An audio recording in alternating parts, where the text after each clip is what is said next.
Israel Palestine conflict के बारे में हम बहुत कुछ देख रहे हैं, सुन रहे हैं, लेकिन अगर इस कॉन्फ्लिक्ट को आप ब्रीफली समझना चाहते हैं तो 3 से 4 मिनट मुझे दीजिए and I will try to briefly sum it up. मेरा नाम है अरुण सिंह और अगर एक लाइन में इस कॉन्फ्लिक्ट को एक्सप्लेन करना हो तो it will be 2 group of people claiming the same piece of land. But of course it's not that simple, इसमें बहुत सारी लेयर्स हैं। अगर सबसे पहला सवाल आपका है कि वर्ल्ड मैप पर कहां है, तो इंडिया से अगर आप पाकिस्तान की तरफ देखेंगे on the world map, you have Pakistan, Afghanistan, Iran, Iraq and then you have Jordan, और जॉर्डन के साथ है इजराइल पैलेस्टाइन। और एक साइड पर तो जॉर्डन है ही, बट बाकी साइड्स पर इजिप्ट है, लेबनान है। अब रिलीजियसली डाइवर्स ये रीजन हमेशा से रहा है और 14th और 20th सेंचुरी के बीच में ये ऑटमन एम्पायर के अंडर आता था। ऑटमन एम्पायर एक स्टेट थी which included south eastern Europe, western Asia और नॉर्दर्न अफ्रीका। वापस आते हैं 1900s में। अब क्योंकि ये ईस्टर्न मेडिटेरेनियन एरिया था, तो जो अरब्स जिनकी पैलेस्टीनियन आइडेंटिटी थी वो अलग से अपने आप को आइडेंटिफाई करने लगे and they wanted a separate state of their own. During the same time जो यूरोप के ज्यूज थे वो ज़ायनिज्म एक मूवमेंट था, उससे ज्वाइन करने लगे और इस मूवमेंट के हिसाब से Judaism deserved a nation of its own. तो they started looking towards Middle East for that separate nation.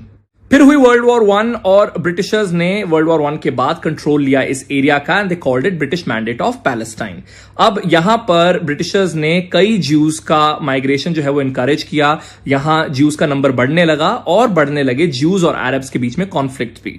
वहीं ज्यूज का ब्रिटिशर्स के अगेंस्ट भी कॉन्फ्लिक्ट बढ़ने लगा। अब इस प्रॉब्लम को सॉल्व करने के लिए 1947 में यूएन ने इस ब्रिटिश पैलेस्टाइन का डिवीजन प्रपोज किया, जहां पर उन्होंने कहा कि जो 53% एरिया है that can go to Jews and it can be called Israel and 47% can go to Arabs and it can be called Palestine. और वहीं जो जेरूसलम था was called an international spot क्योंकि क्रिश्चियंस, मुस्लिम्स और Jews का यहां पर holy spot है and of course Britishers exited. लेकिन जो बाकी अरब रीजन्स थे उन्हें ये डिवीजन कुछ भाया नहीं, because of course the maximum part of this area went with Jews and was called Israel.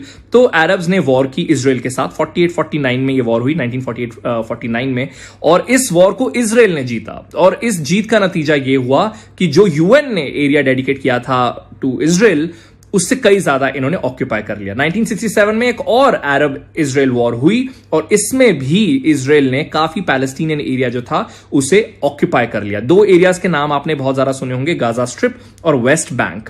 तो ये दोनों भी इसी एरिया के ही पार्ट्स हैं और ये दोनों भी आ गए इजराइल के अंडर। खैर, इसके बाद बहुत सारे ऐसे पैलेस्टीनियन एरिया थे जहां पर ज्यूज की सेटलमेंट बढ़ने लगी और अगेन कॉन्फ्लिक्ट भी बढ़ने लगे। 1990s में दोनों तरफ के जो लीडर्स हैं उन्होंने ओस्लो अकॉर्ड साइन किया which is kind of a piece agreement. और इसके बाद जो वेस्ट बैंक है जिसका जिक्र हमने पहले भी किया, उसका जो 40% एरिया है दैट वेंट विद पैलेस्टीनियंस। उधर जो गाजा स्ट्रिप है वहां से इजराइल डिसएंगेज्ड और एक एक्सट्रीमिस्ट पैलेस्टीनियन ग्रुप हमस उसने चार्ज ले लिया इस एरिया का। और आज की डेट में जो आप कॉन्फ्लिक्ट देख रहे हैं वो काफी ज्यादा जो है is between Hamas and Israel authority. वापस आ जाते हैं 2021 में। जो कॉन्फ्लिक्ट्स आप देख रहे हैं उनकी शुरुआत हुई शेख जर्रा से जो जेरूसलम में है, और Israel authority considers East Jerusalem as their area, हालांकि इंटरनेशनली रिकॉग्नाइज नहीं है। और यहां बहुत सारे ऐसे पैलेस्टीनियन फैमिलीज हैं विच आर फेसिंग एविक्शन, और वहां से जो कॉन्फ्लिक्ट है वो शुरू हुआ। और उसके बाद अल अक्सा मॉस्क जो इस्लाम में 3rd होलीएस्ट साइट है, वहां पर जो है वो वायलेंस की शुरुआत हुई या फिर क्लैशेस की शुरुआत हुई, क्योंकि रमजान के दौरान इवनिंग प्रेयर्स अटेंड कर रहे थे मुस्लिम्स, और अल-अक्सा मॉस्क के बाहर इजराइल पुलिस जो है वो डिप्लॉय की गई। वहां पर क्लैशेस की शुरुआत हुई और उसके बाद से ऑफ कोर्स बहुत सारी और अपडेट्स और कॉन्फ्लिक्ट्स हमें देखने को मिले हैं। उसमें ज्यादा हम डिटेल में नहीं जाएंगे। This video is dedicated to the brief history of this conflict. That's all I had for this video. Arun Singh for NDTV।